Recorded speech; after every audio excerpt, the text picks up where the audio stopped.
Ada ini Pak, satu catatan. UMKM yang ada itu kebanyakan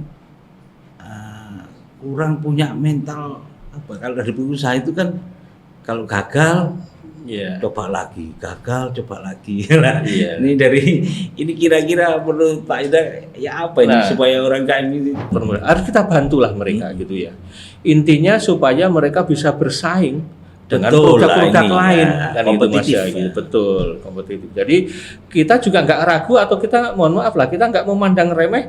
Waduh, produk UMKM jangan-jangan kebersihannya nggak tahu, nanti kan higienis atau enggak gitu kan ya. Bahan-bahannya bagaimana lah, itulah Mas. Jadi disitulah ya peran pemerintah harus hadir mendampingi ya, melakukan pendampingan gitu ya, pelatihan dan sebagainya itu supaya mereka mampu bersaing dengan produk-produk yang ada di luar. Betul. Di pasar luar. Penting sekali. Lah ini juga yang harus kita kasih tahu ke para pelaku UMKM gitu ya. Begitu pentingnya packaging atau kemasan. Karena itu orang jatuh cinta pertama melihat cantik gitu kan ya, itu kan packaging gitu kan ya, belum tentu kan hatinya atau inner beauty-nya ini kan gitu Mas Yudi ya. Lah begitu pun terhadap produk-produk ini gitu ya.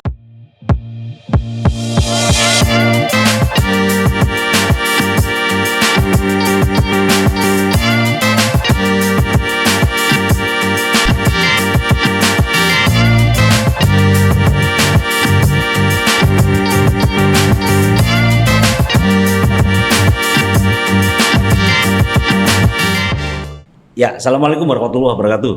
Waalaikumsalam. Salah satu isu penting yang sampai hari ini jadi perbincangan dan perhatian publik itu adalah keberadaan pelaku usaha UMKM, namanya usaha kecil menengah usaha UMKM, usaha mikro, mikro kecil dan menengah. Jadi isu itu menjadi seksi semua daerah membicarakan atau memperhatikan persoalan UMKM ini. Ada pemberdayaan, ada pelatihan, betul. Dan ada yang tumbuh, ada yang tumbang juga, itu kan. Nah, saya bersama Pak Indra, ya lengkapnya nih Pak Indra Agustina, Widya Indra Agustina dari Komisi B, ya asal Pacitan, ya. Jadi saya tahu beliau adalah seorang politisi dari Pacitan yang dulunya seorang pengusaha. Jadi kan pasti tahu nih pengusaha yang jadi problem usaha kecil itu menurut Pak Indra ya apa Pak yang jadi masalah itu? Gini, UMKM menurut saya itu penting Mas. Jadi ini Mas Yudi, jadi apa maksudnya ya?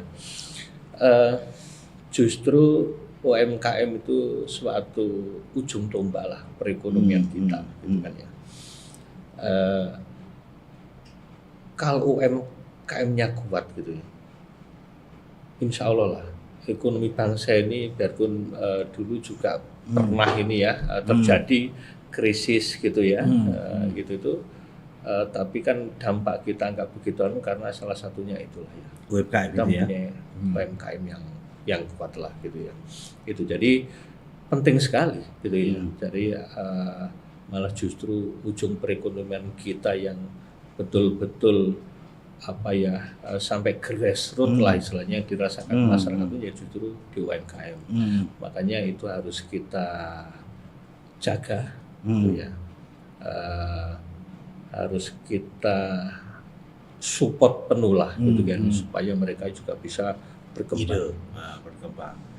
Karena faktanya memang di daerah-daerah saya kira gairah itu sangat terlihat ya. Orang yang jadi UMKM mulai dari nol dan seterusnya begitu Pak. Tapi kan ini ada Pak satu catatan. UMKM yang ada itu kebanyakan kurang punya mental kalau dari pengusaha itu kan kalau gagal coba lagi, gagal coba lagi. Ini kira-kira menurut Pak Ida ya apa ini supaya orang KM ini bisa. Betul Mas Yudi. Jadi perlu pendampingan gitu loh ya. Karena kan rata-rata yang istilahnya apa ya, megang UMKM itu kan ini kan di pedesaan kan gitu ya. Itu kan. Ya namanya orang di pedesaan kan ya tidak apa ya, pola pikir ininya kan tidak seperti di perkotaan besar gitu kan ya. Yang mana kan yang namanya kota besar, apalagi ibu kota ya, saya pernah di ibu kota, itu kan kejam sekali lah kan gitu ya.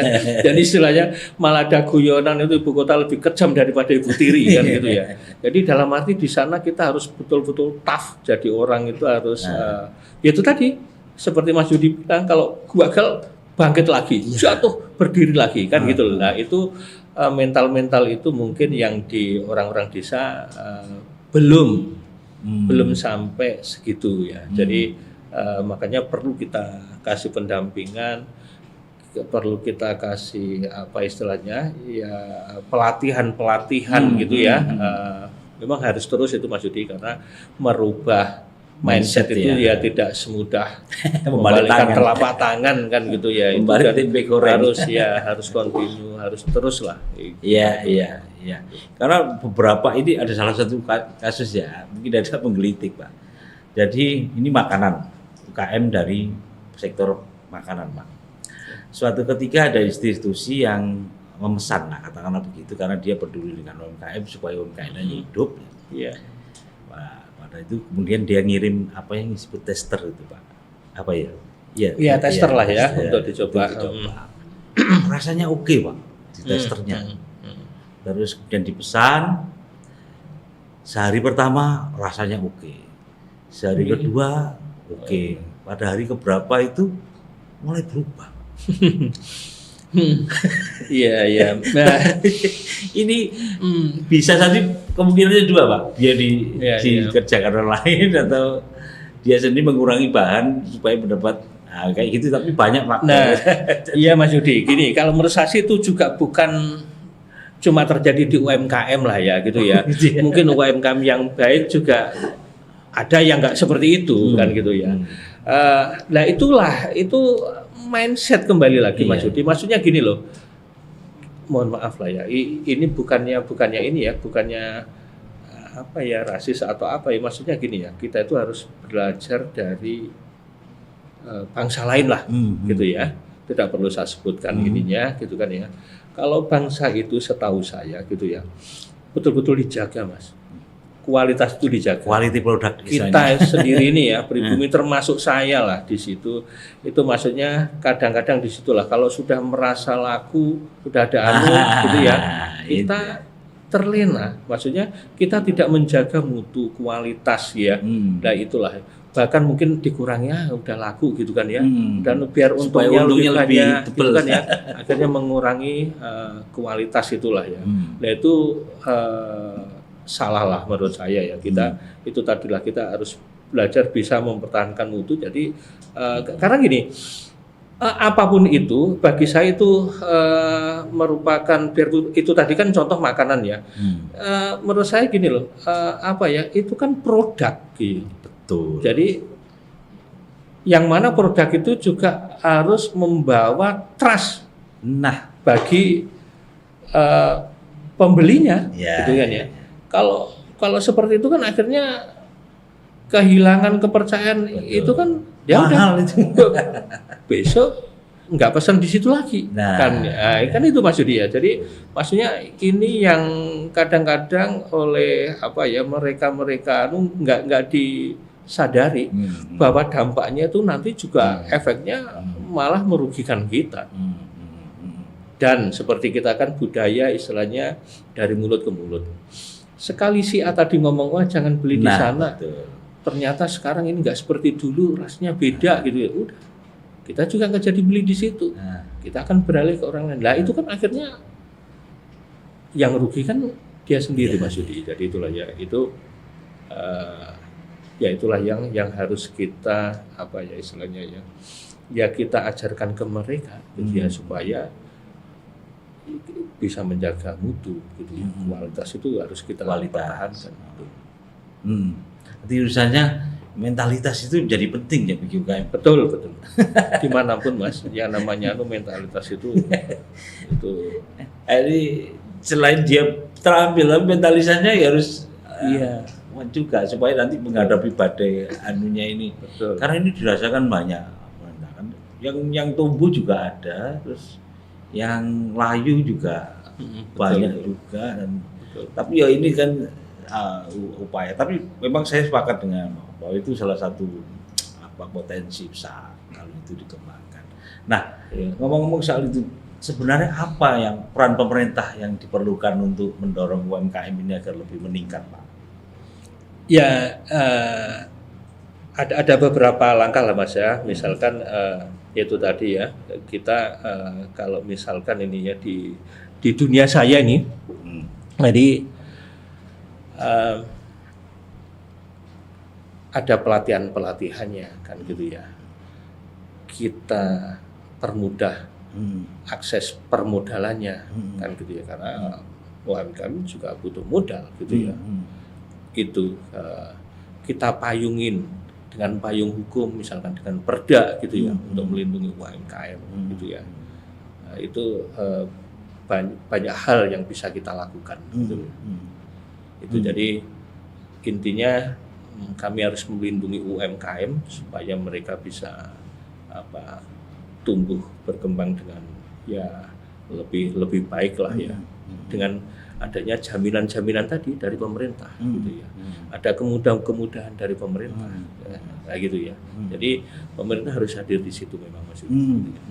Ya, saya kira itu Pak penting ya. Legalitas kan bukan hanya perda Pak, itu kan produk-produk itu perlu dilegalisasi juga ya Pak. Betul ya. Ada namanya sertifikat halal kan itu kan ya, itu juga. Terus apa lagi? Makanya itu yang MUI ya, ya. Terus Depkes itu ada Pak, apa namanya? Depkes ya BPOM gitulah ya itu. Depkes betul. Itu harus kita permudah, harus kita bantulah mereka gitu ya. Intinya supaya mereka bisa bersaing dengan produk-produk lain kan itu Mas ya, gitu. Betul, kompetitif. Jadi kita juga nggak ragu atau kita mohon maaf lah, kita nggak memandang remeh. Waduh, produk UMKM jangan-jangan kebersihannya nggak tahu, nanti kan higienis atau enggak gitu kan ya. Bahan-bahannya bagaimana lah, itulah Mas. Jadi disitulah ya peran pemerintah harus hadir, mendampingi ya, melakukan pendampingan gitu ya, pelatihan dan sebagainya itu supaya mereka mampu bersaing dengan produk-produk yang ada di luar. Di pasar luar lah.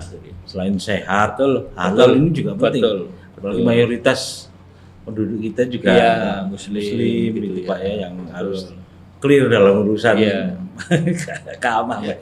Jadi terus ya Pak. Ya jadi termasuk gini ya, itu kan juga di komisi saya juga, bahkan halal itu bukan sekedar dari bahan gitu ya. Maksudnya? Cara kita. Itu bisa, ini barang halal, tapi ada perlakuan atau cara kita yang nggak benar itu bisa tidak halal. Contoh, misalkan ayam itu halal, gitu kan ya. Tapi kalau menyembelihnya tidak benar, Mas Yudi, itu juga bisa jadi tidak halal. Makanya ya saya baru sih ya, tapi sudah istilahnya ternyata sudah banyak yang melihat halal seperti itu gitu ya. Kalau ke masalah ya tadi misalkan ini contoh kan ya, ayam tadi ya bisa menjadi tidak halal karena itu cara menyembelihnya yang tidak sempurna atau salah kan gitu Mas Yudi. Makanya perlu pemerintah hadir di situ untuk menyediakan istilahnya rumah pemotongan hewan ya, RPH kan gitu ya. Itu kan salah satu langkah untuk menjaga kehalalan itu. Gitu. Nah, begitupun di produk-produk UMKM yang lain lah ya, makanan atau apa. Nah, disitulah perlunya ini. Ya, sangat penting itu Pak. Ya benar itu kehalalan dan sebagainya yang. Coba ada lagi Pak, ini tentang packaging. Kan banyak kemasan, mohon maaf, kemasan dari UMKM itu tidak menarik itu ya. Benar Mas Yudi. Jadi itu malah justru yang penting lah. Misalkan ini contoh saya sendiri nih, saya mau beli buku. Kalau saya lihat ini ya, mohon maaf, saya lihat saya buka kertasnya itu kertas buram gitu ya. Terus buram. Cetakannya kurang menarik, tampilannya kurang menarik, saya nggak jadi beli. Loh iya, benar ini ya. Jadi tampilan itu, packaging itu juga sesuatu yang jangan diremehkan. Itu penting sekali. Bahkan saya sering membeli barang karena tertarik packagingnya dulu. Misalkan gini Mas Yudi, ini kan kebetulan saya suka ngopi nih gitu ya, biarpun saya bukan perokok gitu, tapi saya hobi ngopi Mas Yudi. Salah satu bahan dari kopi saya, ini racian saya, itu kan ada gula aren. Oke. Gula aren, ya kan? Gula aren kan berbagai macam produk ini, gitu kan ya, ada gitu. Berbagai macam kemasan ada gitu. Pasti saya pilih ini kemasan yang menarik gitu kan ya. Kemasannya yang menarik. Oh, ini ada pohon aren, ada daunnya, pokoknya menarik lah ya. Jadi kita tuh melihat kayak segernya, kayak gulanya, organik bener nih zaman. Nah, itu saya beli. Nah, itu contoh gitu kan ya. Jadi packaging sangat penting. Penting sekali. Lah, ini juga yang harus kita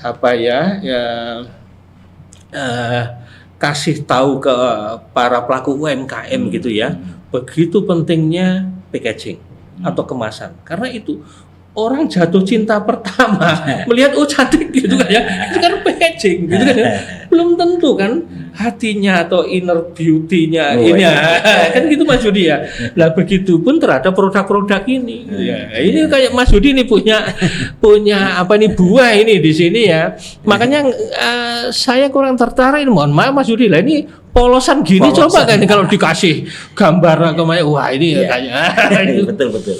Jadi itulah Mas Yudi. Jadi sangat penting ya, packaging itu sangat penting. Kan berarti kalau di daerah itu kan pemerintah perlu menyediakan atau menggandeng ya untuk urusan packaging tadi ya. Menggandeng pihak-pihak yang bisa membantu mengubah wajah produknya UMKM gini, Betul. Jadi Betul. Kalau mereka membuat sendiri kan juga kesulitan untuk packagingnya dari produknya. Tapi kalau ada pihak lain yang difasilitasi pemerintah begitu Pak ya? Iya betul. Jadi alatnya juga Mas Yudi. Alatnya juga. Karena gini, kebetulan saya dulu sebelum saya di PLTU, saya juga pernah di urusan packaging. Oh gitu ya? Yang dari biji plastik. Biji plastik. Ya botol-botol gini Mas Yudi, botol gini pokoknya dari botol plastik lah ya gitu ya. Botol air minum ya kayak ini, terus obat-obatan pokoknya yang dari dari plastik itu saya pernah buat. Maksudnya saya pernah bekerja di situ, berkecimpung di dunia itu, gitu kan ya. Sampai aqua galon itu ya, galonnya air mineral gitu itu kami buat dulu gitu ya. Jadi pentingnya di situ Mas. Bahkan gini ya, sebetulnya bukan cuma tampilan menariknya, tapi harus kita fungsi ininya lah ya. Misalkan gini nih, dari galon air mineral itu supaya kuat. Karena itu kan akan dipakai berulang kali. Tidak sekali itu ya kalau ini galon ya. Nah, itu harus kita pikirkan juga Mas, kekuatannya gitu kan ya, kualitasnya. Betul. Kan gitu loh ya. Itu sampai kita itu mendesain gitu kan ya. Maaf ini, misalkan gini nih kan sering kita kalau galon aqua itu galon air mineral itu ya kan sering kita gelinding-gelindingkan di itulah ya. Itu makanya kita buat itu supaya ininya kasar gitu ya, titik gitu kekuatannya di mana? Iya Mas. Mediumnya istilahnya Pak? Iya, pokoknya desainnya itu bukan sekedar hiasan sebetulnya gitu, tapi itu mempunyai tujuan, fungsi gitu loh. Fungsi untuk itu tadi supaya dia kuat. Itulah, itu juga harus dipikirkan. Nah, kalau mungkin di UMKM kan tidak detail itu gitu kan ya. Itu mungkin cukup selain menarik, cuma bagaimana supaya bisa menjaga kualitas makanan. Kalau itu misalkan makanan bisa bertahan lama ya gitu loh Mas. Mungkin di situ. Betul. Karena kalau misalkan gini deh, kita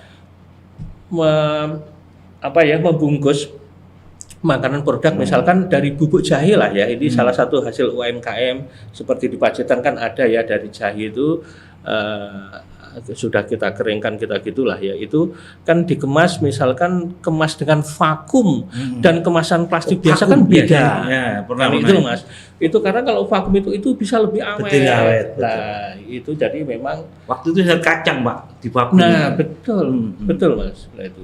Iya ya. Nah, itu kan sekarang kan kalau vakum itu kan mudah lah gitu deh. Maksudnya di Shopee aja ada kan kan gitu lah. Kita bisa beli apa maksudnya dari apa e-market lah ya. Gitu. Marketplace ya. Nah, hal-hal semacam itulah Mas Jody yang harus kita kasih tahu ke pelaku UMKM gitu ya. Kan sangat menarik itu. Kalau produknya enak Pak, tapi melihat betul kemasannya itu kan orang kadang-kadang paling nggak bisa ya. Contoh salah satu kesukaan saya, dan saya juga salah satu pelanggan di salah satu UMKM di Pacitan lah Mas gitu ya, madu mongso. Saya tuh sampai kirim hitam itu Pak ya? Iya betul, yang dari tape itu ya, itu Mas, itu saya beli dari Pacitan. Kan itu kan juga perlu waktu ngirim ke sini. Belum lagi nanti kan kalau kena panas, ya namanya dikirim kan gitu kan ya, ngirimnya lewat apa kadang kita juga nggak tahu gitu ya, perlakuannya itu biasanya dalam kertas itu Pak ya. Betul. Terus lah itu kan harus ya itu tadi harus yang apa ya, kemasannya yang bagus supaya tidak mempengaruhi kualitas makanan sewaktu dia dikirim jauh keluar kota gitu ya, kena panas, kena gitu-gitu Mas. Ya gitu kan. Kalau nggak bagus kan tuh. Nah itu ini salah satu UMKM di Pacitan udah bagus melakukan packagingnya itu gitu. Makanya saya pun nggak ragu kirim gitu kan, tinggal pesan, telepon kirim gitu aja Mas. Kirim gitu kan ya. Itu dan nggak merusak dan sampai awet ya, karena kemasannya bagus. Itu sampai dia tuh sampai bertahan kalau nggak salah 2 bulan lebih. 2 bulan. Padahal itu kan sesuatu barang yang mudah sebetulnya, berjamur gitu Mas, mudah basi, mudah gitu. Tapi kalau kita packaging dengan cara yang bagus, tadi ya itu akhirnya bisa awet, tidak mengurangi cita rasanya. Betul. Ya. Ini kan memang perlu ini. Makanya kalau itu dikerjakan UMKM sendiri rasanya kan berat Pak. Harus ada intervensi dari pemerintah, membantu yang itu tadi ya. Hadir, betul. Ya. Nah, terus misalkan ini soal akses sekarang Pak. Ini kan UMKM ini kan perlu wadah. Beberapa daerah itu sudah membuka namanya sentra-sentra. Nah, ini menurut Pak Indra gimana Pak? Sudah bagus atau ini perlu apa?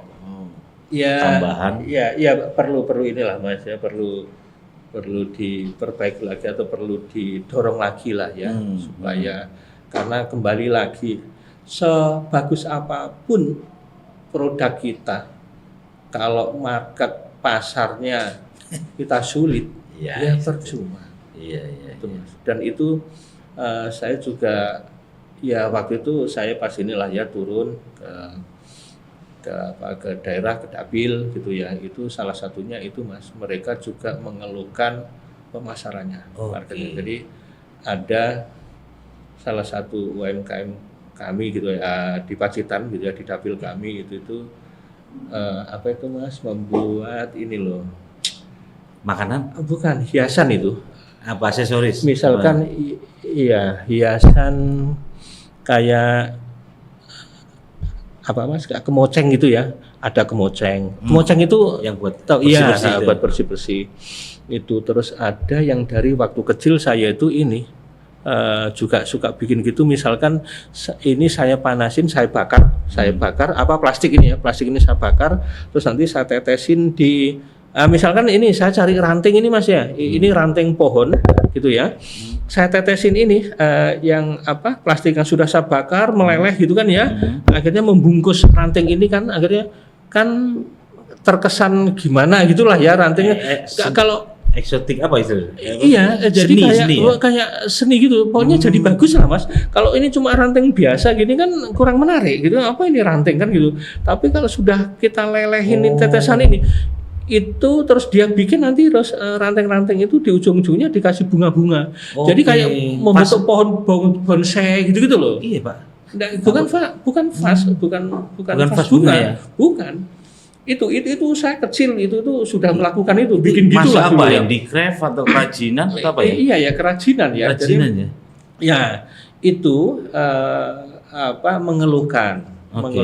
ke saya ya gitulah, maksudnya gimana Pak gitu ya, maksudnya kita itu sudah membuat, kita numpuk seperti ini tapi kita kesulitan menjual. Akhirnya Mas saya juga belum tahu Mas Yudi maksudnya ini gimana cara menolong mereka mencarikan marketnya itu ya, pasarnya. Akhirnya udah deh daripada ini saya beli semua deh, kasihan gitu kan ya. Lah itu kan apa ya, kasihan mereka gitu loh. Jadi harus kita carikan pasarnya juga. Betul. Jadi bukan sekedar kita membantu bagaimana produksinya supaya gini, nah, tapi kita juga harus gini loh. Saya harapannya saya itu pemerintah ini hadir dari hulu sampai hilir lah. Kata kuncinya itu Pak. Jadi Ya. betul. Kata kuncinya. Jadi, harus ada di hulu dan hilir. Ya, kan gini Pak, pemerintah itu kan tamunya juga banyak misalkan. Kalau ada souvenir yang bisa dikemas yang baik dari UMKM itu kan bisa dipasarkan di sana kan seperti itu Pak. Betul lah, sebetulnya gini, sebetulnya pemerintah juga sudah hadir juga, sudah memikirkan itu juga ya. Karena saya juga teringat misalkan gini Mas, di skup kecil aja di Pacitan gitu kan ya. Maksudnya apalagi ya Pak Bupatinya kan inilah sering dengan saya gitu ya. Itu salah satu tantangannya di situ. Jadi itu tadi kita misalkan ini mau ada acara apa di kabupaten, ya misalkan kan Agustusan gitu ya Mas ya, apa itu kan ada inilah ya, ada kegiatan Expo, gitu ya, apa itu ya? Expo gitu kan ya, Pasar pasar yang rakyat, besar pasar gitu apa, nah, itu kan dibeli gitu kan ya, dibeli ya tadi untuk ini Mas, untuk cenderamata, untuk souvenir, untuk oleh-oleh lah ya, tamu yang datang ke situ. Nah itulah ya, itu salah satu peran pemerintah hadir kan di situ gitu loh. Cuma ya memang mungkin karena ya semua itu kan ada keterbatasan, ada apa ya, hal-hal yang tidak semudah itu juga gitu kan ya. Jadi kita harus sabar dulu lah gitu ya. Iya. Karena itu juga salah satu apa itu ya, tugas kami itu kan gitu ya. Komisi B. Tugas kami ya. Nanti mereka nagihnya itu juga ke saya juga kan gitu ya. Ya itu makanya kita juga intinya kita juga lagi mencarikan solusi yang itulah. Sebenarnya kita sudah hadir, sudah mewadahi ya dari hulu sampai hilir, cuma memang kan belum bisa maksimal, belum bisa sepenuhnya. Memang butuh proses juga butuh Pak, proses, ya. betul. Ini produk-produknya kan juga harus bagus supaya orang itu tadi betul. Gini, nah itu salah satu upaya saya waktu itu ya mencarikan pasar. Ada yang sanggup. Ini produk lain Mas ya. Ini jahe. Ini produk dari jahe. Nah, ternyata apa ini Mas? Maksudnya si buyer ini, pembelinya. dia minta dengan syarat. Maksudnya gini, Mas itu bisa mensuplai saya berapa kemampuannya. Misalkan gini, saya butuh per bulan gitu ya, sekian ton. Gitu kan ya, gimana sanggup nggak? Ternyata ini nggak sanggup. Iya, kapasitas besar itu Pak. Betul Mas Yudi. Jadi itu kan juga juga ya, apa maksudnya ya, salah satu kendalanya di situ juga. Begitu ada pasar kan gitu ya, di sini nggak mampu memenuhi. Nah itu kualitasnya bagaimana? Ya itu. Nah itu ya masih menjadi PR kami lah. Iya. Tapi kalau itu bisa, kan juga di luar negeri banyak juga yang usaha-usaha kecil mikro itu yang kemudian menjadi besar, menjadi ya, karena ada dukungan dari banyak pihak tadi. Betul bahasanya. Tapi saya pernah misalkan di Madura itu Pak, untuk Pak Jaya itu. Iya. Ini bawang Pak. Oh, bawang itu permintaannya Belanda. Ini saya kaget juga. Sudah kemasannya dari sana. Maksudnya kemasannya harus seperti ini seperti ini, itu detail sekali. Dia yang membuat. Iya. Sampai akhirnya menjadi besar dan ekspor juga itu dari pelaku usaha itu ya. Ya mungkin, tapi kan nggak banyak seperti itu. Iya. Kalau itu bisa misalkan jahe, itu siapa? Jahe gajah atau jahe merah atau jahe imprit? Oh, yang jahe imprit ya. Jahe imprit ya. Yang biasa itu yang karena yang gitu lebih pedas Mas. Apa maksudnya? Iya, lebih pedas lah ya. Itu lebih ini gitu kan dibanding jahe gajah. Cuma jahe gajah itu menang besarnya aja kan gitu kan. Tapi dari sisi apa ya, maksudnya Iya. rasa atau ininya lah ya, khasiat atau anunya justru Iya. jahe emprit. Karena orang luar negeri itu Pak, setahu saya ya yang itu mereka itu sangat concern dengan lingkungan, dua dengan kesehatan. Makanya makanan-makanan yang sehat itu, Betul. itu bagi dia sangat Iya. penting. Iya. Iya Pak ya. Betul. Itu makanya Mas menarik sebetulnya UMKM itu bukan mengenai produk-produk inilah ya apa souveniran gitu-gitu ya. Itu kembali lagi itu makanan itu pokoknya barang konsumsi inilah itu sangat menarik Mas. Gitu loh. Dan misalkan kan gini nih, sekarang kan kita kan FOMO ya, banyak orang latah ini gaya hidup sehat gitu kan ya, ikut-ikutan makanan harus sehat, harus organik loh. Saya sampai ke bawah Mas, sampai saya tuh beli apa itu pocai anu gitu, sayur itu ya, itu, saya tanya istri yang saya putih Mas, gitu ya? oh bukan pocai yang sawi hijau itu Mas, Oh yang hijau, sawi hijau. Itu tuh ini organik gak ya gitu karena gitu. itu tadi kita kadang-kadang latah ya, sekarang zamannya hidup sehat katakanlah gitu ya, termasuk makanannya gitu kan harus organik gitu kita itu. Nah itu tuh kan menarik gitu, maksudnya kita harus berani tampil beda. Maksudnya kalau bisa ya, kalau udah ada yang memproduk apa gitu ya, kita cari produk yang lain. Jangan ikut-ikutan itu ini kita ikut itu ya udah nanti akhirnya persaingannya kan tambah ketat kalau gitu. Jadi kita harus cari yang lain. Kalau misalkan tadi sayurnya yang biasa, kita organik deh gitu ya. Karena banyak masyarakat yang sekarang bergaya hidup sehat ini dari makanan dan sebagainya. Gitu itulah, kita memang harus jeli, pandai-pandai mencari itu ya peluang. Kalau peluangnya nggak ada diciptakan. Iya, betul Mas, harus diciptakan. Ya, makanya itu kan perlu mindset dan mentalitas tadi. Iya, betul. Pak Indra. Mental kita masih itu kan. Ngomong sama pengusaha enak gini tuh. Ini pengusaha yang politisi. Jadi urusan begini. Tapi untuk akses pembiayaan hari-hari ini UMKM nggak ada masalah ya? Sepertinya nggak ada masalah. Nggak masalah ya? Nggak ada masalah, iya banyak. Banyak yang bisa ya kayak diakses kur itu tadi, iya. Kur itu tadi ya. Bunganya nggak bisa Iya. besar gitu kan. Karena sejauh ini belum ada yang mengeluhkan itu ya ke saya gitu loh. Pak, akses pasar Pak yang paling banyak. Iya, pasar betul. Yang Kalau udah betul-betul bilang ke saya Mas, Pak gimana gitu loh. Kita numpuk, makanya tadi itu akhirnya ya udahlah kasihan Mas, ya borong aja udah beli aja gitu kan. Jual online aja Pak.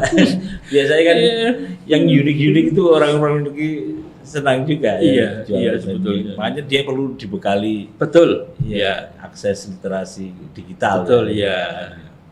Oke, Pak Indra, waktunya lagi-lagi ini. Siap Mas mau Budi. bicaranya banyak ini. Moga-moga kita bisa nyambung lagi dan Insya Allah kita bisa bicara banyak hal. Ya ini termasuk UMKM yang hari-hari ini ya terus ya tangguh lah. Biasanya harus tangguh untuk menghadapi situasi sekarang. Baik, teman-teman terima kasih. Moga menjadi insight dan inspirasi. Mohon maaf. Assalamualaikum warahmatullahi wabarakatuh.